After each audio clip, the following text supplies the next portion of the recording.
మరి మొదటిసారి ముఖ్యమంత్రి అయిన జగనన్న చేయగలిగినప్పుడు నాలుగోసారి ముఖ్యమంత్రి అయిన నీకు 30 years ఇండస్ట్రీ 40 years అని గొప్పలు చెప్పుకునే చంద్రబాబు నాయుడు ఎందుకు చేయలేకపోతున్నాడు? మూలనున్న ముసలమ్మ కూడా బటన్ నొక్కుతుందనే, నువ్వు కూడా ముసలోడివే కదా, నొక్కేది బటను, ఎందుకు నొక్కలేకపోతున్నావు? జగనన్నని హేళనగా మాట్లాడటం కాదు, జగనన్నలాగా 1 సంవత్సరం పరిపాలించి చూడు, తెలుస్తుంది. ఈరోజు అసెంబ్లీలో మీ పార్టీ సరిగ్గా హుందాగా వ్యవహరించలేదని కూడా పవన్ కళ్యాణ్ ఒక ఆరోపణ చేశారు. అంటే గవర్నర్కి అనారోగ్యంతో ఉన్నప్పుడు కూడా మీరు నినాదాలు చేసి రచ్చ చేశారని కూడా ఆయన ఆరోపించారు. ఏమని చెప్పారు? గవర్నర్కి అనారోగ్యంతో ఉన్నప్పుడు కూడా ఆయన అసెంబ్లీకి వచ్చారు, మీ పార్టీ ఎమ్మెల్యేలు మాత్రం నినాదాలు చేస్తూ రచ్చ చేశారు అని ఒక ఆరోపణ చేశారు. అది కరెక్ట్గా హుందాతనం గురించి పవన్ కళ్యాణ్ మాట్లాడటం కామెడీగా ఉంది నాకు. ఎందుకంటే ఒక సినిమా ఇండస్ట్రీలో పవర్ స్టార్గా ఉన్నప్పుడు అది వదులుకొని పాలిటిక్స్కి వస్తే సర్వీస్ చేస్తారని ప్రజలు నమ్ముతారు. కానీ ఏ రోజుకి ఆ రోజు, ఏ ఎండకు ఆ గొడుగు పట్టుకుంటూ తన స్వలాభాన్ని చూసుకుంటూ ప్రజల్ని గాలి కొదిలేయటం ఈ రాష్ట్ర ప్రజలు ఆయన పార్టీ పెట్టిన రోజు నుంచి గమనిస్తున్నారు. ఈ రాష్ట్ర ప్రజలకు కానీ, నీ పార్టీ నాయకులకు కానీ, మీ కులం వాళ్ళకు కానీ మీరు ఏం చేశారని చెప్పండి. ఒక్కసారి మీరు ఎలక్షన్లో మాట్లాడిన వీడియోని ప్లే చేసుకోండి, దాంట్లో ఇచ్చిన ఒక్కటైనా ఈరోజు మీరు చేస్తున్నారో మీరు చూడండి. రౌడీల్లాగా అరిచేది మీరు, హుందాతనం లేకుండా జగనన్నని ఏది పడితే అది మాట్లాడేది మీరు.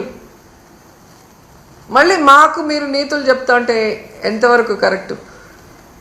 ఈరోజు గవర్నర్ గారి మీద గౌరవం ఉంది కాబట్టి జగనన్న అసెంబ్లీకి వచ్చారు, వచ్చి వినేసి బయటకు వచ్చాం.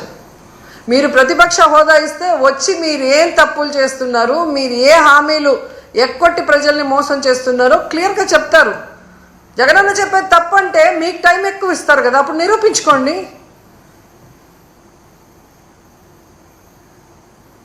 సో హుందాతనం మీకు లేదు.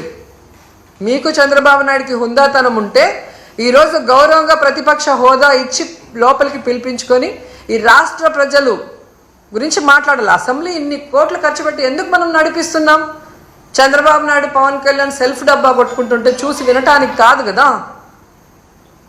ప్రజల వాళ్ళ కష్ట సుఖాలో లేదా వాళ్ళ ప్రాంతానికి కావాల్సినవో అసెంబ్లీలో చర్చించడానికి వాళ్ళు ఒక రిప్రజెంటేటివ్గా ఎమ్మెల్యేని పంపిస్తారు.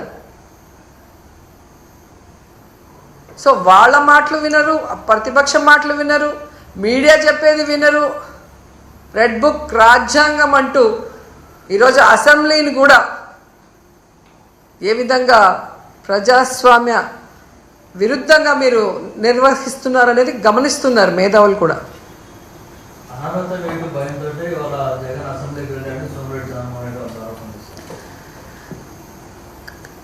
జగనన్న ఎప్పుడో చెప్పాడు, మీ వల్ల ఏమైతే అది చేసుకోండి అన్నాడు.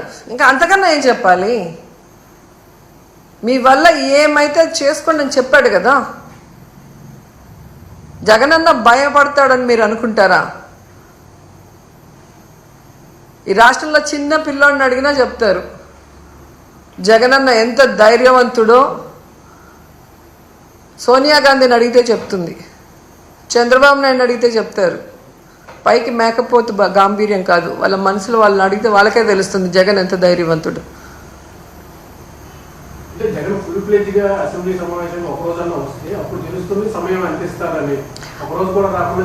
ఆల్రెడీ ప్రతిపక్ష నాయకుడిగా 67 మంది ఎమ్మెల్యేలతో మేమందరం కూడా ఉన్నాం. అప్పుడు వెళ్తే కనీసం 67 మంది ఉన్న బలమైన అపోజిషన్ లీడర్కే వాళ్ళు మైకులు ఇవ్వకుండా ఎన్ని రోజులు ఎలా ఏడిపించారో మీ అందరూ కూడా ఆ వీడియోలు చూస్తే మీకే అర్థమవుతుంది.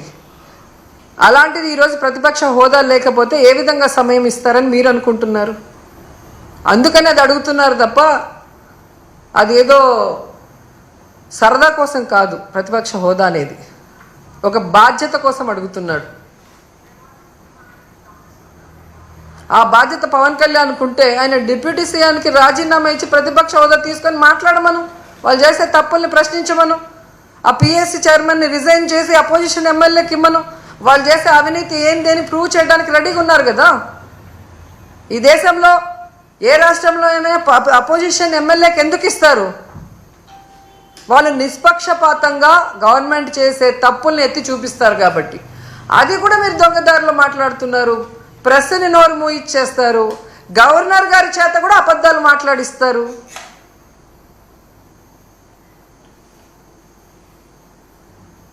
మరి ఈ రాష్ట్రంలో ఉన్న ప్రజల గురించి ఎవరు మాట్లాడాలి? వాళ్ళ సమస్యల గురించి ఎవరు ఎత్తి చూపించాలి?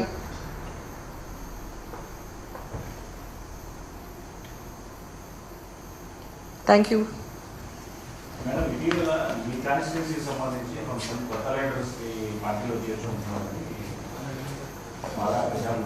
మీ దృష్టికి వచ్చింది. ఇంతవరకు అయితే నాకేం తెలియదండి. టీవీలో ఏదో వేస్తూనే ఉంటారు. వాళ్ళకి టీఆర్పీ రేటింగ్లు కావాలి అంటే రోజా గురించి ప్లస్ మైనస్ ఏదో ఒకటి ఐటమ్ సర్వే అయిపోయింది అన్ని ఛానల్స్కి, అంటే పచ్చ ఛానల్స్కి.